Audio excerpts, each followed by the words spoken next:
আসসালামু আলাইকুম। আমি ডাক্তার রাবেয়া সুলতানা। আমি আজকে গনোরিয়া বা প্রমেহ রোগের চিকিৎসায় কিছু হোমিওপ্যাথিক মেডিসিন নিয়ে আলোচনা করব। গনোরিয়া বা প্রমেহ রোগের চিকিৎসায় প্রথমে যে মেডিসিনটির কথা বলবো সেটি হলো ক্যানাবিস স্যাড। ক্যানাবিস স্যাডের রোগীর পুরাতন প্রমেহ বা গনোরিয়া রোগের মূত্রদ্বার, শ্লেষ্মা বা পুজ দ্বারা বন্ধ থাকে। ঘন ঘন প্রস্রাবের বেগ হয়, প্রস্রাবের ধারা বিভক্ত হয়ে যায়, মূত্রনালীতে ভীষণ জ্বালা যন্ত্রণা, তার সাথে স্ত্রীর সঙ্গমের প্রবল ইচ্ছা। এ সকল লক্ষণে ক্যানাবিস স্যাড মাদার 5 থেকে 10 ফোঁটা ঠান্ডা পানি সহ দিনে 3 থেকে 4 বার কিছুদিন সেবনে প্রয়োজনে ক্রমশ উচ্চশক্তি প্রয়োগে রোগী আরোগ্য লাভ করে। গনোরিয়া বা প্রমেহ রোগের চিকিৎসায় দ্বিতীয় নম্বরে যে মেডিসিনটির কথা বলবো সেটি হলো থুজা। থুজা গনোরিয়া বা প্রমেহ রোগের অতি উৎকৃষ্ট একটি ওষুধ। গনোরিয়া রোগে সবুজ বর্ণের স্রাব নিঃসৃত হয়, ঘন ঘন মূত্রত্যাগের ইচ্ছা, পুরুষের লিঙ্গে বেদনা এবং স্ত্রীর যোনিতে স্পর্শকাতরতা।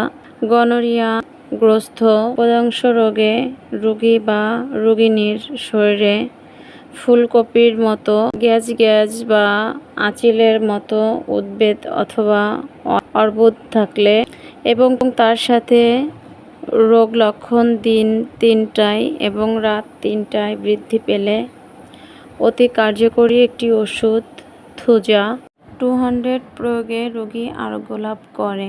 প্রয়োজনে অনেম টেনেম বা আরও উচ্চশক্তি প্রয়োগ করা যায়। গনোরিয়া বা প্রমেহ রোগের চিকিৎসায় তৃতীয় নম্বরে যে মেডিসিনটির কথা বলবো সেটি হলো মেডোরিনাম। মেডোরিনামের রোগী গনোরিয়া প্রমেহ রোগের শ্রেষ্ঠ ওষুধ বললেও ভুল হবে না। বংশগত অর্থাৎ পিতামাতা থেকে অর্জিত প্রমেহ রোগ, কুচিকিৎসা ও চাপা দেওয়া প্রমেহ রোগে অত্যন্ত কার্যকরী ওষুধ। রোগীর বাত বেদনা বিদ্যমান, বিশেষত কোমরে বাত বেদনা এবং কিডনি বেদনা বেশি।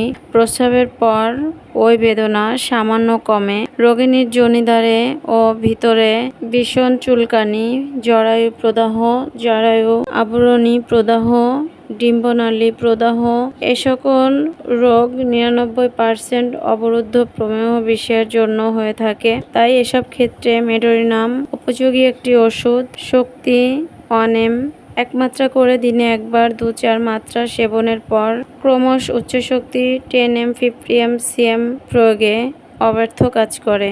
গনোরিয়া বা প্রমেহ রোগের চিকিৎসায় চতুর্থ নম্বরে যে মেডিসিনটির কথা বলবো সেটি হলো সিপিয়া। পিয়ার মহিলাদের প্রমেহ রোগে এবং পুরাতন লিড অবস্থায় উপযোগী।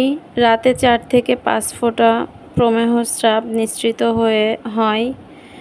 রোগিণী উদাসীন, ক্ষীণাঙ্গী, প্রবাসে অনিচ্ছা, সঙ্গমকালে অত্যন্ত কষ্ট অনুভব করে। গাত্রদাহ, যোনিপথে পেটের নাড়ি ভুঁড়ি বের হয়ে আসার অনুভূতি, প্রস্রাবে অত্যন্ত দুর্গন্ধ।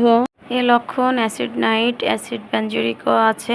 18 ফোঁটার মতো ঘন স্রাব, পুরুষের লিঙ্গে মুখে লেগে থাকার প্রস্রাব আটকে যায়। এ সকল লক্ষণে সিপিয়া 200 1 মাত্রা করে দিনে 2 বার কিছুদিন সেবনের পর সম্পূর্ণ নিরাময়ের জন্য ক্রমশ 1 10 বা আরও উচ্চ শক্তি প্রয়োগে রোগী আরোগ্য লাভ করে।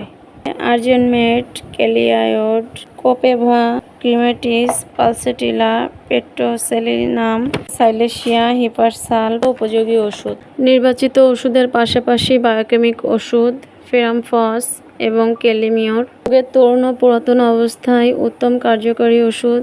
প্রমেহ রোগের পুরাতন অবস্থায় দিনে রাতে বহুবার প্রস্রাব হয় এবং সবসময় প্রস্রাবের বেগ থাকে।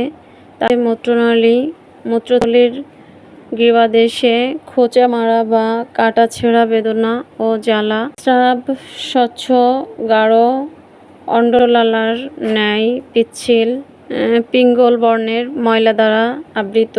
কিডনি স্থানে ও কোমরে খুব বেশি ব্যথা থাকলে ফ্রামফস, ক্যালিমিওর 12x 4 8টি ট্যাবলেট গরম পানি সহ দিনে 2 থেকে 3 বার সেবনে পুরাতন রোগে ক্রমশ উচ্চ শক্তি 30 60 200 পর্যায়ক্রমে প্রয়োগে রোগী আরোগ্য লাভ করে।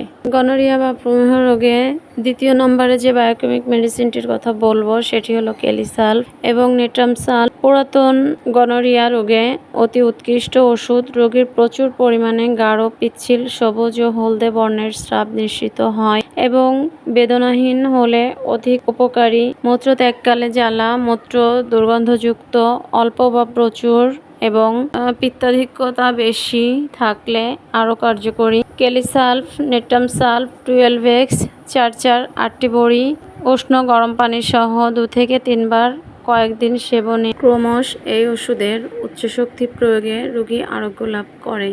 আপনারা যারা এ ধরনের রোগে ভুগছেন তারা হোমিওপ্যাথিক চিকিৎসা নিতে পারেন। হোমিওপ্যাথিক চিকিৎসার মাধ্যমে দ্রুত সময়ে সুস্থতা লাভ করতে পারেন।